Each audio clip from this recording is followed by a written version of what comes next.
Now I'll say, yeah, my Rabbi's right. It'd be machriya. He doesn't need me. He doesn't need me to be machriya. Well, yes, not to contradict. That even if, again, this is not in terms of a shear, right? If a Talmud is asking a question, so then he could argue, right? Doesn't it say? Obviously, it has to be done just like with respect. Just like if a father says something, one has to be careful how one says it. One is never allowed to say you're wrong, right? One is not allowed to say you're a liar, right? That is not allowed. But in cases, doesn't it say, I think you taught me once, something like that? The same halachas, the parallel halachas between a rebbe and a father. Can't sit down until the rebbe says sit, and he can't stand up until he says, you can leave. Right,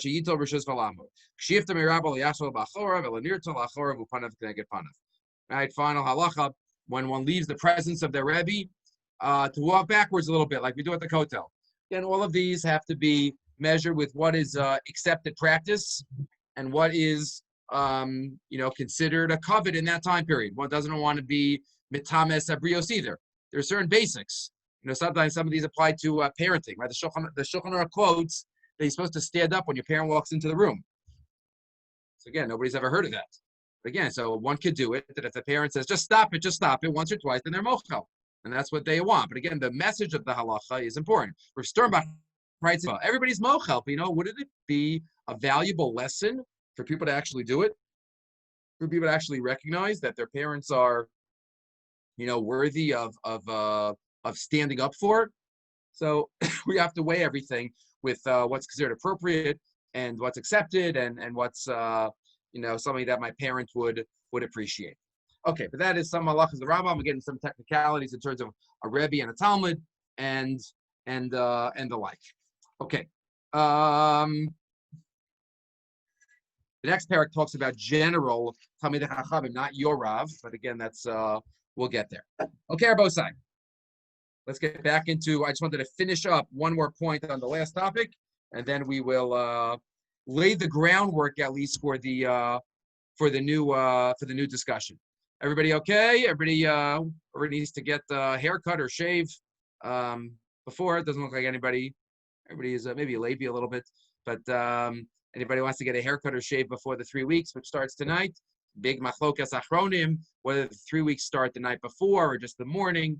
Moshe Feinstein has a tshuva where somebody it was a mistake. They made a wedding and they didn't realize that on the Hebrew calendar it was the night of Shavas B'Tammuz. Not supposed to get married during the 3 weeks. That's the minhag. So what about the night before Shavas B'Tammuz? That was a discussion with Moshe Feinstein and Rav Soloveitchik, whether it's the fast might not have started, but the period of the 3 weeks might have started. So again, it's a discussion. It's a discussion. Okay, so let's just go back to issues of simanim. So we had a big discussion already of being motzi mamon de simanim, rov rishonim against the Tosfos in Chulin and the Nemuki Yosef, which was quoted by the Ksos. Rov rishonim held that you can be motzi mamon al yedei simanim, while that was based on our Gemara and based on Gemara Yevamis and based on Gemara Bamitzia, while the Tosfos held not. And the question is, what do you do with all of these rayas? That's what we went through. You either have to strengthen the simanim, the tovei of the simanim, or you have to weaken the chazaka of the person in our sugya. So that's what the Ksos did. Everybody with me? Everybody's frozen a little bit. People hear me? Good. Yeah. We're good. Okay. So that's what the Ksos did in terms of weakening the muchsak by saying it's karka, by saying it's aveda, everything related. And then the last thing we did yesterday was also related to the same idea that the Ksos said in our sugi. The Ksos said our Gemara is about aveda, even though it doesn't seem like aveda is about aveda, and by aveda there's no muchsak. So that's exactly what the Pnei Yeshua says to answer his famous question, which is, why do you need simanim at all? What do you have when you find an aveda? Why can't a person just come and say that's mine? Bari v'shema, if someone's sure, bari yad, if he wins. What do you even need to give simanim for? So that was the question of the Pnei Yeshua, and his answer was, well, there's a rove of people in the world that it's not yours, that it could belong to them.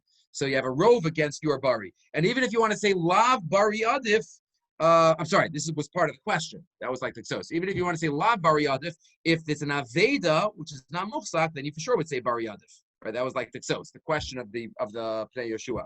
So we saw his answer that it's against the rove. We saw the answer of the Rabbi Chanan that it's not really bari v'shema, it's bari and suffik bari, because anybody out there might say it's theirs.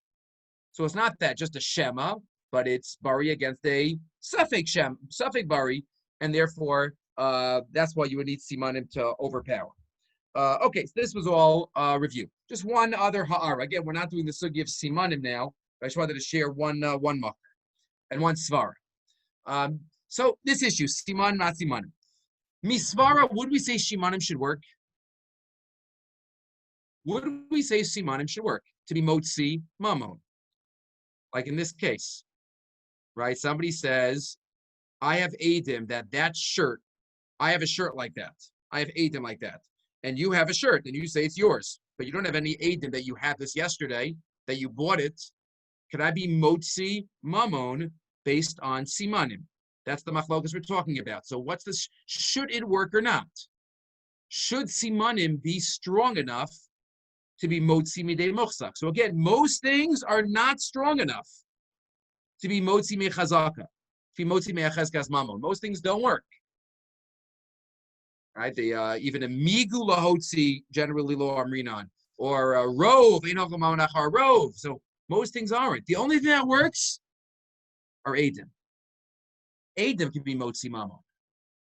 So if you say simanim are strong enough to be motzi mamon, l'chara, you're saying that simanim have the power of adim. Simanim have the power of adim, which is very strong. Again, that might be related to, again, these Rishonim don't discuss it, but it could be on the tzad of simanim da'araisa. So I had you look at, just to get a little overview, the Sugi and Bamitzia on Daf Chav Zayin in the second parak, where the Gemara says, Yibayluhu, on the bottom of the last line, simanim da'araisa d'rabanan. The concept of simanim, are they da'araisa? When somebody gives simanim and we give back the item, is that da'araisa or is that d'rabanan? My nafkamina, what's the difference? Major nafkamina. Major nafkamina. La dure get isha besimanim. If we find a get on the floor in the middle of the marketplace, and then the sofer says, oh yeah, that's the get I wrote for so-and-so. Can we pick that up and give it back to the sofer or give it back to the husband to give to the wife? If it wasn't written lishma for these people, it's possible. And she's still married and she's not divorced. And it can lead to terrible things. So the Gemara says that's a nafkamina. If I say simanim is daraisa, you could give back this get. Iyamr daraisa madrinan, and that's what the Rambam paskins. Rambam paskins that way. The Rambam says, I'll just read it to you in Hilchos Gerushin, Gimel Yud Aleph. Gimel Yud Aleph. The Rambam says, Hayala Eidim begets him in Muvah. There's people found a get on the street, and Eidim say, on the bottom right of the get, there's a hole. There's a little hole. Or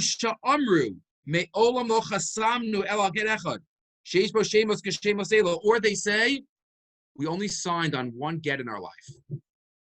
The Eidim say, this is the only thing we did. So the Eish's ish is always the highest level of nafgamina. The stakes are the highest. So if we say that you could give it back and get divorced, that's saying something very strong about simanim. Even if it was a long time lost. And there's a lot of people that go down the street. Oh, there are other people with these names in the city. It doesn't matter. If the Eidim say this is the only get we signed, or there's a hole over there, then it's believed. Again, the power of simanim, they don't know for sure. Well, l'chora, we treat it as for sure. L'chora, we treat it. If we're being, this isn't only being motzi mamon, this is by Yeish. So that shows the strength of the siman. Everybody with me? Again, some of you are frozen, but do you hear me? Maybe the picture's only frozen. Yeah. Someone want to say something? Everybody here, is this clear? Yeah. Okay, some of you just need you to move. Okay, thank you. Okay, so there's one interesting makar in the Simanim sugya that once we're here. If you look in that sugya, I hope that's why I gave you it to look at just as an overview. The Gemara in Chav Chesam and Aleph. Yes, Netano, you had a question. The Ktsos that Rabbi asked us to look at said that Simon Movhuk, he says Beferish is like Adam. So could it be a difference with what level Simon that we're talking about? 100%.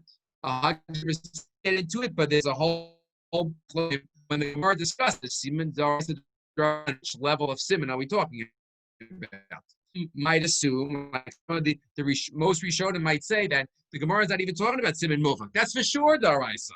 That's for sure Daraisa. That's like Adam. The whole discussion is what about if it's pretty good Simanim, but not great Simanim. But you're in a Chinami. In a Chinami, that'd be different levels of Simanim. Like we saw that in Muki Yosef. Muki Yosef said there's different levels of Simanim. Mishkal is an inferior type of Siman. That would only be good by Aveda. Other Simanim would be even Lahotzi. So the Rosh points out interesting. If you look in the Chav Chesam and Aleph in Bamitzia, he's the one that says Simanim Daraisa. On the fourth line of Chav Chesam and Aleph, Ella Amara Simanim Daraisa. Siv v'haya imcha adarosh achicha oso. Your brother seeks it out. She didn't know Kodem, she did Roshanu. What's the chiddush until he seeks it out? Of course, what, you're going to give it to somebody before they come and ask for it?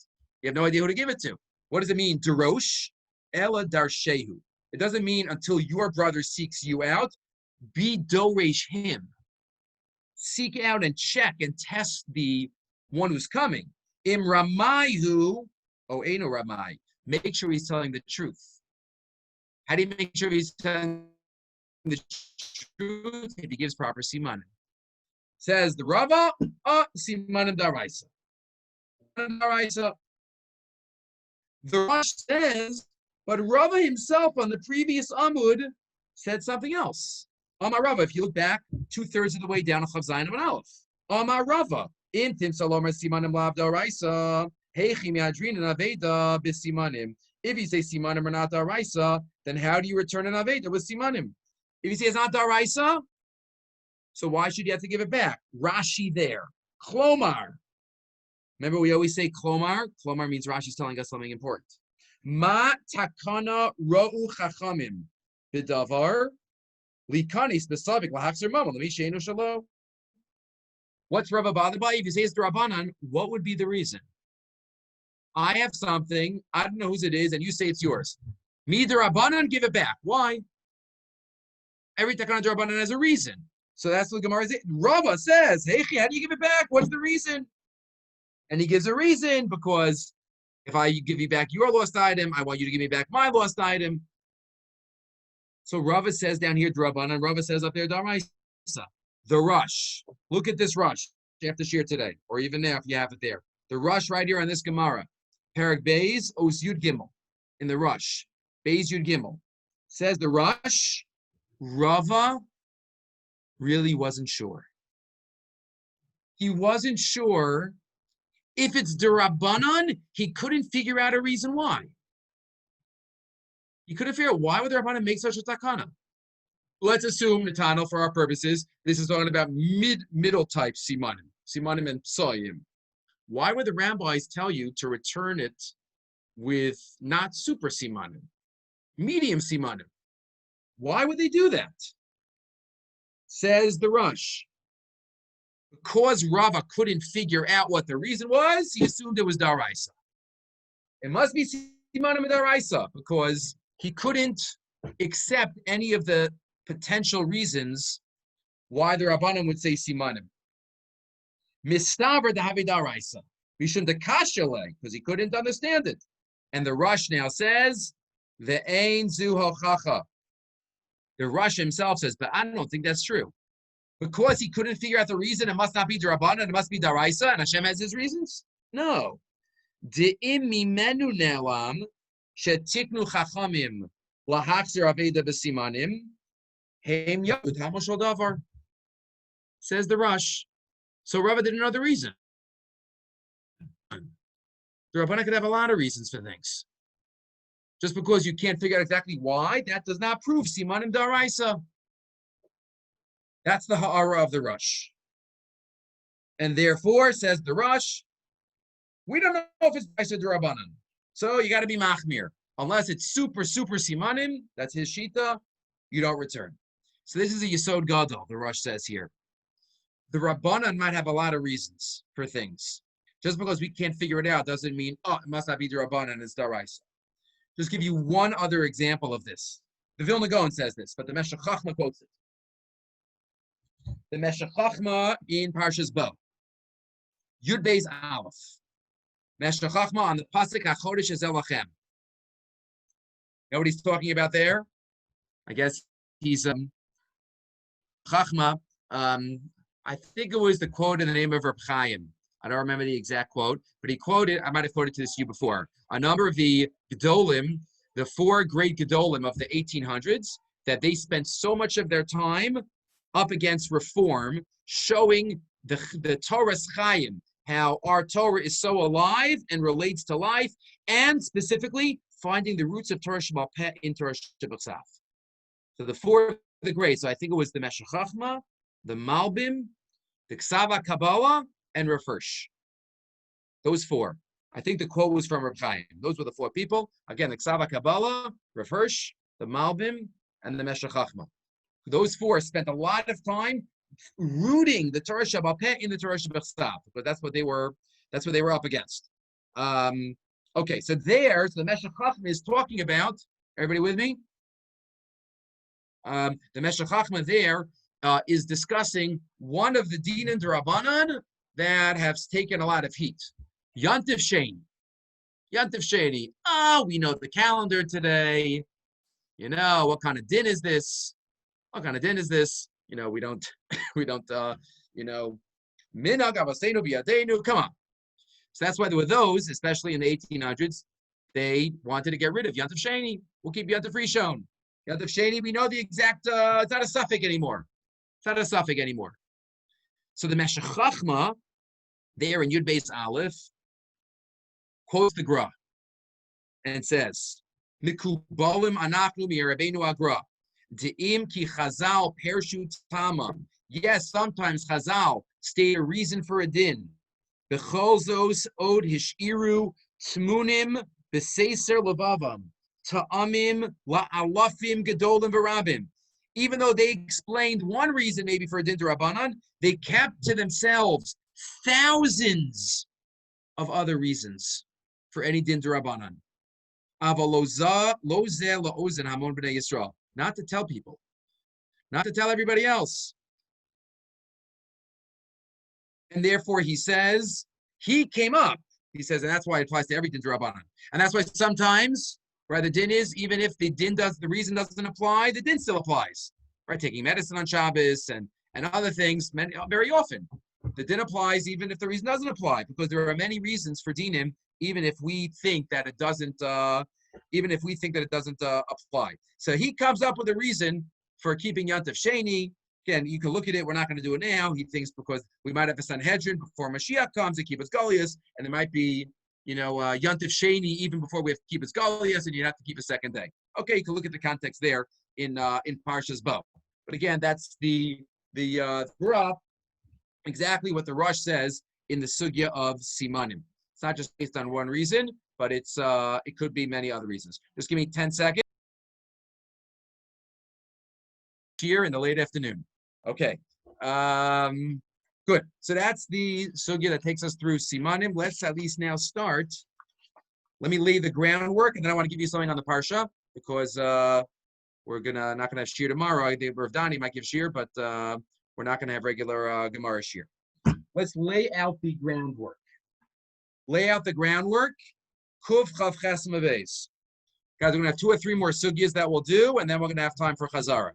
I'll send you out. I'm gonna try again to send out some notes or some review sheets, and then we'll be able to do it. But first, a couple more sugyas. We have Kuv Chav Ches Maves. Everybody with me? Everybody have a Gemara there? I just lost a couple of your faces, but As long as you still hear me. As long as you still hear me. Is there a bechina? I will make a bechina for those who would like to take one. And yeah, as Hashem. But okay. But everybody ready? Ellie, you ready? Levi. I see some blank screens. I think it must be my internet. But as long as you hear me, Shmiya is almost as good as Re'iyah. There is thumbs up. Those who hear me. Okay. Some of you are giving me the thumbs up. The others are still frozen, but I'm guessing it works. Okay, says the Gemara. Kuf chaf ches amabeis. Here we go. Right in the middle. Shalach le Rabbi Abba Rabbi Yosef. Parchama. Hamoti shtarchova chavero. Malve. I come to court, and I have a star that says, you owe me money. You owe me money. So a star you can't really argue with. Hamoti shtarchova chavero. Malve omer lo nefrati klum. The Malve says, I need to get paid back. Lo nefrati klum. The love Omer, Pharati Mechza. The love says I paid half. Stop there for a second. In a regular case, if a malva has a star and the lova says I paid half, what's the din? If we would stop here, what's the din normally? If the lova says I paid half after the malva has the star, it's the halacha. Somebody want to say what? He has to pay. He's not believed with a shvuah. There's a star against him. A star has two eidim. If I bring you if I have a star with two eidim that says you owe me money, and you say I paid you, what do you mean you paid me? Why do I have the star? Well, it's called star chabiyadeh, my boy. If I have one aid, then you could swear and be putter. If I have no eidim, and I say you owe me money, and then you say half, that's called modem mixas. That's if I have no star. But here I have a star that says you owe me money. And you say, I paid half. But then what happens? Koulo. Adim walk in and say, no. He paid everything. He paid everything. So now this gets a little confusing. So now what? The Adim said he paid everything. He says I only paid half. The Malva says he paid nothing. So what's the halacha? There's a lot going on here. Harei zeh nishba. He swears. Who's the he? He swears and pays half. So the Rishonim say it means the love. The love pays half. As if it's modem mixas. Even though you don't usually have modem mixas against the star. The gove mi mechsa mi menachasem b'nei chorin, and therefore he could collect half. The malva collects half from properties that the lova has. Avol mi mishubadim lo. He does not collect from mishubadim. He does not collect from encumbered properties. That's the fancy English word. It means stuff that he had sold since the loan. Why? Why can you collect from stuff? If his loan came first, because those buyers say, what are you talking about? The Adim say that he paid the whole thing. What are you taking money from us for? The Adim say the whole thing was paid. He can't take stuff from us. That's the case. Again, Reuven, you owe me everything. Shimon says, I paid you back half. Adim say he paid back everything. The halacha is that the Lova swears. What's the chiddush of this case? What's the chiddush of this case? It's fascinating. If you look in all the Rishonim, they ask different questions, right? As if they're under different mentalities. What should be the din? What should be the din? We'll start with Tosfos right on the page. We'll start with Tosfos. Tosfos says, Nishma v'gova mechsa minachasem b'nechorin. Nire l'ri, says Tosfos. Dilahachi nema b'shvua. This is why he is believed with a shvua. Stop there for a second. Just the first 5 words of Tosfos. Let me explain to you why the lobe is going to be believed with a shvua. What's Tosfos bothered by? What is Tosfos saying logically? What should be? And therefore, what does Tosfos have to explain?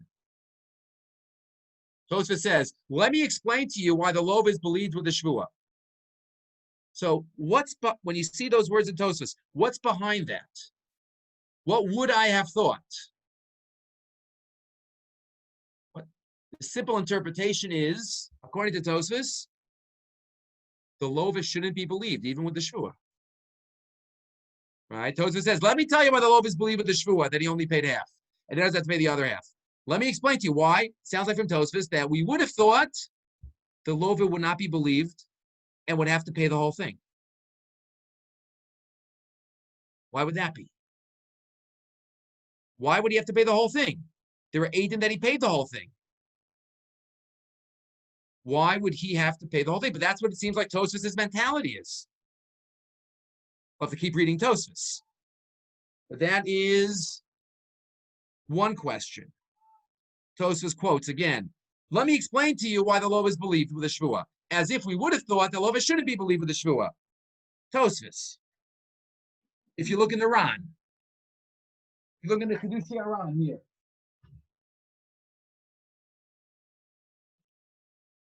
Kedushi Ran right here. The Im Tomar. Kivan Ika Adim Shemaidim Sheparo Koulo. Since there are Adim that he paid everything, Hare Adim Me'idin Kidvarav. He has Adim that support him. The Yeish Bechlal Masayim Mana. Literally, there is 100 and 200. The Adim say even more. They paid everything. V'lama tzarech lishav. Does that mean? Why does the lova even have to swear? He has Adim on his side. What was Tosfos' problem?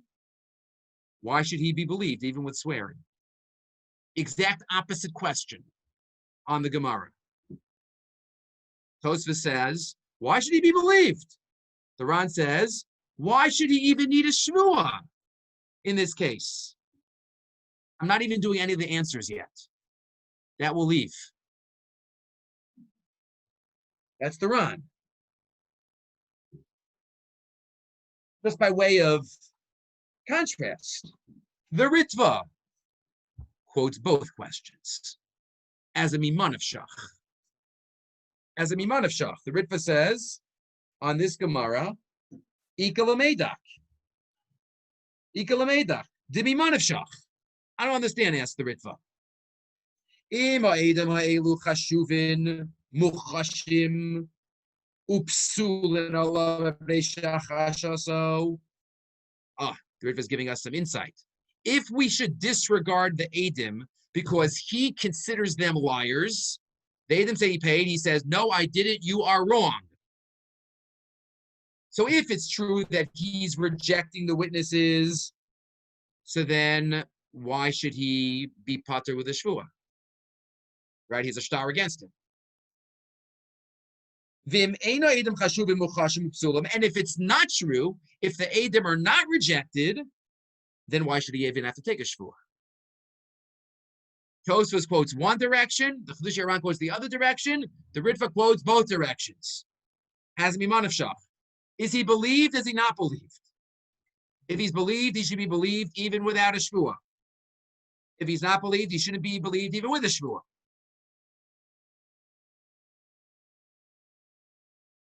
And one final. What else could you say the question is? What else could you say the question is? Yad Ramah. So again, look in Tosfos, the Ritva, the Ran, the Yad Ramah, Os Kuf Chaf Aleph. Says the Yad Ramah here. Why shouldn't the Malva have to swear? Why does the Lovis swear and be pater? Ask the Yad Ramah, why shouldn't the Malva have to swear? A fourth suggestion. 20 minutes. So again, what's that saying? That the Malva is the one is Yad al Hatachton. So again, 4 different questions. So it's our job to try to get into the mentality of these Rishonim. What do they find mechudash about our sugya? What are they bothered by? What's the relationship I'll give you a little of the secret already. But what's the relationship between Hodas Baldin and Eidim? Again, if Eidim say, I don't owe, and I say, Hodas Baldin, we discussed maybe earlier this year, did we? Or last year? You know, how do you look at Hodas Baldin? Ne'emanis, hischayvus. But how do you look at Hodas Baldin if the Eidim say not? What if the Eidim say, you don't owe anything? And he says, yes, I do. So is that saying the Eidim are liars? Is that saying, no, the Eidim might not be liars, but this is what I'm obligating myself. Again, it can relate to the sugya of ne'emanus, hischayvus. So this is something that we're going to have to figure out. But again, those are the Rishonim to look at. Tosfos, the Shira, the Ritva, the Yad Ramah, and I will go from there. There's a Ksos.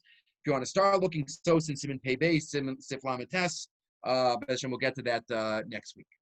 Okay, I wanted to give you a few things on the parsha though. I didn't want to do further than this in the sugya to give you some time. Again, sugyas are always better if you prepare for them beforehand. It's not just my teaching, but we're actually learning it together. So please spend some time today, tomorrow doing this sugya. The next Gemara will have his Sunday. But Rav Dani hopefully will give shir tomorrow on something else. Okay, I'm not sure because late in the day on a fast day sometimes it's more challenging, but we'll see. But there's a lot to listen to, otherwise. Okay, everybody with me? Okay, some of you have been frozen for a while. Hope that you still hear me, and you look very serious. You're not smiling, but I hope that right now you are smiling, even though I can't see your smiles. Okay, I'm hopefully. Okay, here we go. So there is a really cool Chassam Sofer. Yosef, you might have heard of this one. I mentioned one or two things I mentioned in the shir I gave on Monday. But if you want tonight, I'm giving a parsha shir. There'll be all new material. This is just some of the things I mentioned in that another shir. The Rashi quotes. This is a really cool. Rashi quotes in the families of God. This is called a sharp thought. The families of God. Rashi quotes that one of them is switched. Earlier in the Sefer, there's a family called Etzbon, and now the family is called Ozni. Rashi says Ozni is really Etzbon. Ozni is really Etzbon, but I don't know why the name was changed. Rashi says Omer Ani, that Ozni became Etzbon became Ozni, but I don't know why. Okay. Says the Chassam Sofer, 2 points. Says the Chassam Sofer. God was next to Ruvain in the Machanos. Ruvain was with Korach, Dasan, and Aviram. The Gemara says in Ksubis that our fingers are shaped like pegs, so that if we hear Lashon Hara or something that we're not interested in, we put them in our ears, so we don't hear the Lashon Hara. The family was originally called Etzbon, from the word Etzba, because when they heard what they didn't want to hear, they put their fingers in their ears, Etzbon. But now that story's over, and there's no more protection needed, now they're just Ozni, Ozen. Their ears could be open in order to sanctify their what they hear. That's the Chassam Sofer in the name of the Shalach Kadosh. Etzbon became Ozni. But that's that. But I'd just like to add 1 point. Yosef, I didn't say this on Monday. The Arachaim HaKadosh, whose yahrzeit was yesterday, should be an aliyah for his neshama. They say whenever your Arachaim HaKadosh is mentioned, there's a special, he didn't have any children. They say he put the koach of children of Molid into his sefer, the special for skulos. So everyone here that's listening now and talking, we're davening for skulos and yeshuos. The Arachaim HaKadosh says, Rashi is not quoting a medrash here. Right, Rashi says, Omer Ani. It's very unusual for Rashi. Where did Rashi get this from? Right, the Chassam Sofer gave the whole shot, but where did Rashi get this from? So the Arachaim says, I think Shuto Shol Mikra is that the family's names that were mentioned They weren't the only families in these Shvatim. There were many families. There were a lot of branches. There were larger branches and smaller branches. It must be earlier the Etzbone branch was bigger, and now it died out, and now the Uzni branch became bigger. Now it's mentioned. But then he says, I found a psikta. Psikta is a medrash put together by the Rishonim. I found a psikta that in Aramaic, atzis, sometimes the Gemara means, atzis means to listen. Atzis, aleph tzadi yutaf. And the medrash says, atzis zu uzni.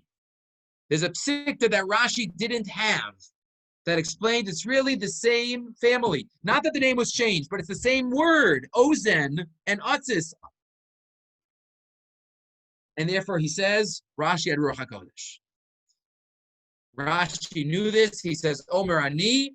How did Rashi know this? It was the same family. Omer Ani, that the name was changed, but it's more than Rashi, the Medrash says. The Medrash says that, that it's the same exact name. Chaim Sofer says it was modified, but either way, that's Yerachayim HaKadosh relating to that thought. Okay. The Rav Soloveitchik notes on the pasuk by Yehoshua. Let's go two thoughts.